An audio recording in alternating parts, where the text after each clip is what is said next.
There is a plan now to address Confederate monuments in the city of Atlanta. Beginning next week, historical markers will be installed next to 4 monuments. Channel 2's Nicole Carr live at one of them along Peachtree Battle. So Nicole, this is about telling the full story.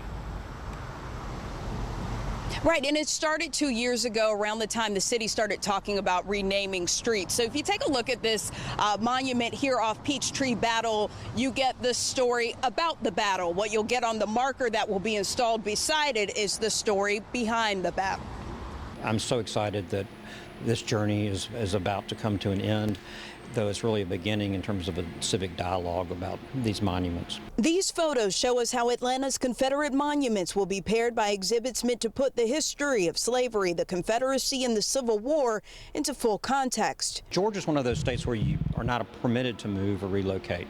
And so if that's off the table and you have concerns about the monuments, we believe the best thing you can do is to contextualize them, and that is turn them into an outdoor exhibit. Atlanta History Center CEO Sheffield Hale has spent the last 2 years working with civil rights and city leaders to figure out how to do that. He was appointed by former Mayor Reed in 2017 and worked alongside these key city council members, all in the wake of the racially charged violence we saw in Charlottesville. Councilwoman Natalie Archibong served on a planning subcommittee to create that vision for the monuments and markers. And bring it forward to a space and time where all parties are respected and it is accurate and not inflaming or historically incorrect. The markers will be installed next week, a smaller marker near the monument off Peachtree Battle Avenue, and a larger 6-by-2 foot panel for the 3 other monuments like the Piedmont Park's Peace Monument. The contextualization doesn't deny our history.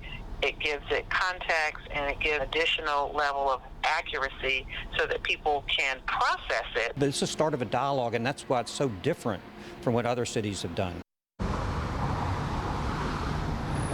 And the Atlanta History Center is behind the financing of the project, about $11,000. Again, the installation begins next week. We're live in Buckhead. Nicole Carr, Channel 2 Action News.